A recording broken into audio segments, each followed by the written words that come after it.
Welcome to another episode of Putting the Pieces Together with Jigsaw Learning. I'm joined today by Wendy Morris and Chris Fehr from Fort Vermilion School Division.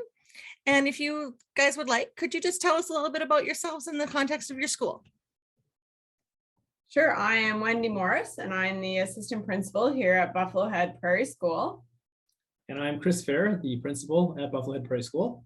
We are a K-9 school. We're in a rural community and all of our students are bused in. We have approximately 210 students in our school.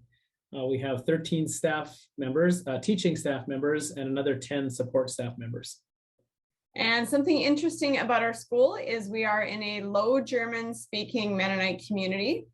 And I would say about 95% of our students are ESL.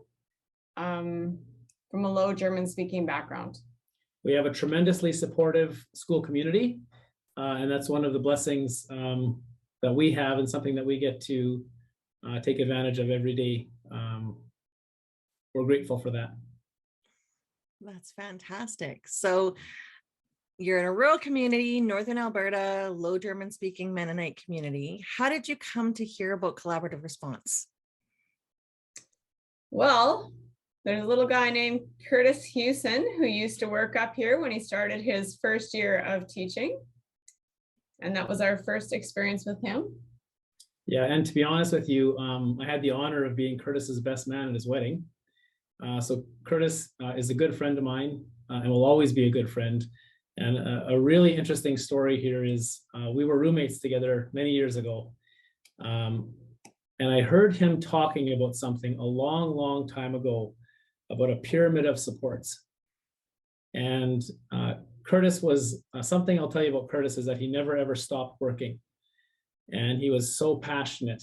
And so he would talk about this pyramid of supports and I would ask some little questions here and there along the way. But I think that initial idea morphed into something so much more. And I can certainly see how his thinking has evolved into CRM today. And I think it was in about 2018, our school division brought Curtis and Lorna up to do some PE for our admin team. And that's how we got into collaborative response. And then for the first time, I think it was 2018, 2019, when our school started using the collaborative response model. So share a little bit about your school's collaborative response journey. How did you go about implementation? What is it looking like now compared to how it started? At the very beginning, we just tried to understand and define what CRM was. What is CRM anyway? At that point, very few of us truly had much of an idea at all. And then we began to understand really, ultimately, in my mind, is CRM is a process for us to collaboratively work together as a staff to, and ultimately as a school community to make sure that kids are not falling through the cracks and that they all have the opportunity to be successful in school. So the first year that we started off with CRM, we focused on connectivity. And that was the area that we really zoned in on. And all our meetings were around, firstly, connectivity. Over the years, we've come to structure our meetings very differently. That first year, they were during the school day, and we provided coverage for teachers. We divided up our groups from kindergarten to grade 3. Our teachers in grades 4 to 6 were together, and our teachers in grades 7 to 9 met together, as well as with support staff, and we provided coverage for the classes. Over the years, things have changed a little bit. We found for our school a structure that works a lot better. And we've changed our groups a little bit to make it more effective for our school. In what ways have you changed your groups? Right, so now what we do is we have after school meetings. So we meet after school about once a month, and our groups are kindergarten to grade 2, grade 3 to grade 5, and grade 6 to grade 9. We just found that worked better for us number-wise. Our school has a lot of children in kindergarten to grade 2 right now, so a lot of support staff support as well. And we include our support staff in our meetings. We find that interaction between support staff and teachers is very, very valuable. it was a huge growth item for us to move from having meetings that involved all staff to moving to meetings where we divided our staff into 3 different groupings so that more staff had the opportunity to share what they were thinking, to provide insights. And it became a really wonderful thing, because one thing we strive for at this school is to make sure that everybody is all equal. It doesn't matter what position you have in the school, we're all equals. And so this allowed us to continue with that and help people feel that whether they were an educational assistant or a teacher or an administrator or a cook or a secretary, everybody had an important role in the school, and each and every person had important experiences to share. And Chris mentioned the smaller group sizes. Our groups range in size from about 5 to the biggest group would be probably around 8 people, 8 or 9 people. And we find just time-wise that really helps us keep focused and gives everyone time to speak. Curtis mentioned to me that you've learned some lessons along your journey of implementing collaborative response. Would you care to share any of those lessons learned? Well, I think that first lesson was because for several years we just tried to find different ways to make it work with a large group, and breaking that structure into smaller groupings was just enormous for us. It allowed us to do so many different things more effectively. So that was one lesson that was learned for sure.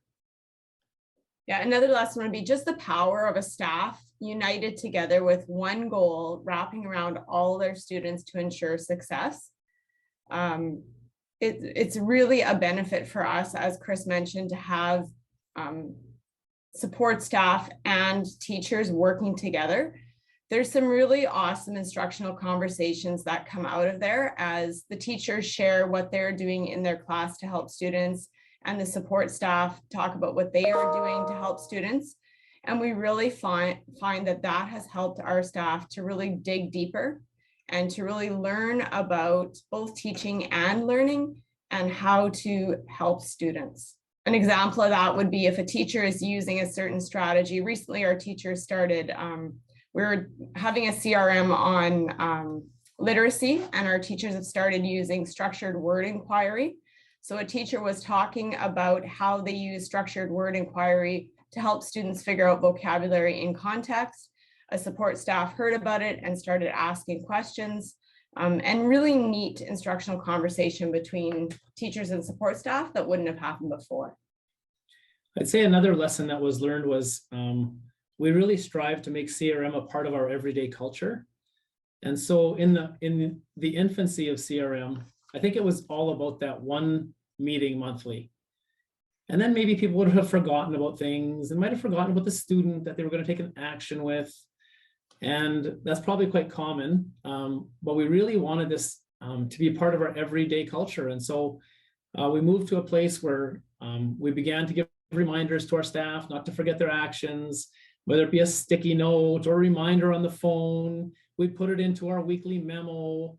And then it progressed beyond that. It became part of our conversations, recess conversations around the staff room table. And it became part of our conversations with our school council, our parent council. It became something that we talk about to our parents during parent-teacher interviews. And so CRM became more than just that monthly meeting. It became a part of our school culture. And another cool thing that changed about our school culture is the students in a teacher's class, they tend to refer to them every year as my students. These are my students. And now when our teachers talk about the students in the school, they have a view more that they're our students.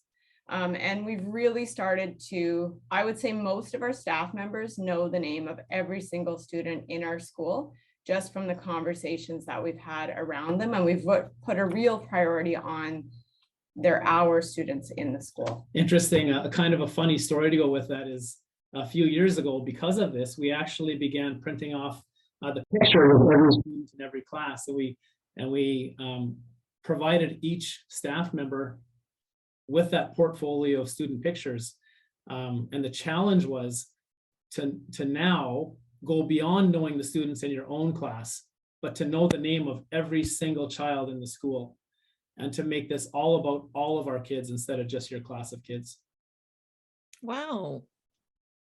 I have one more lesson. I think we've really worked on building our staff leadership capacity. At first, when we did CRM, Chris and I tried to do everything ourselves. We had to lead every group. We had to do a lot of the organization work ourselves. And something that Curtis suggested to us that's worked really well for our school, we have 3 groups that run at the same time. So every time we have CRM, we start together as a whole group. We have a short introduction where we talk about what the focus is for the day. So we focus either now on connectivity, numeracy, or literacy. And we sometimes talk about other things in the meeting as well, but that we have one main focus. And after our initial meeting together, that only lasts for 10 or 15 minutes. We break up into 3 separate groups. Chris takes one group, I take another group, and then we needed another person in our staff that could take a group, but we wanted somebody who didn't teach a specific grade level, because every meeting we rotate which group we lead. So we actually used one of our EAs. She works with our primary students, our junior high students, right across the board. So she's familiar with all of our students, and she is the one that leads one of our groups. She does a fantastic job. She keeps things right on track.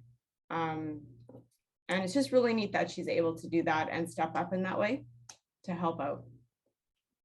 And kudos to you guys for figuring out a way to clone yourselves so that you could expand the number of groups that you had. Well, like Wendy was saying, it's been really great to see. Not only do staff members do what Wendy was talking about, they also are involved in taking minutes. We have timekeepers, we have interrupters, we have, and that was something that Curtis helped us with as well. So there's a variety of roles, norm keepers, a variety of roles that each staff member has, so that they have a vested interest in the meeting, and it's an important part of what they do as well. And every meeting we review the norms, we review the roles, we have them assigned to different people. We focus on one of the norms. The last meeting we had last week was to focus on things that we can control. And we find that works really well for us. So it sounds like you guys have grown your process from, that one monthly meeting you had with all your staff to now everybody has a role within their groups. Sounds like you guys have had quite the journey. What might be some next steps you're thinking about taking with the collaborative response in your school? Well, one thing we are still working on is to build our continuum of supports. We had it built, we decided it wasn't working for us, we tore it apart. And right now we actually have 3 poster boards hanging up in our staff room where people are putting ideas onto it.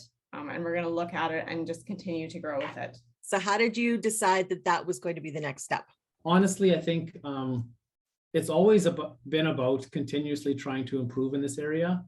That's why we purchased the resources. That's why we talked to Curtis after some of the sessions that we have. And it's all about continuous improvement. And so I think for us, that was the logical next step. A lot of the basic things that we were really expected to establish had been done.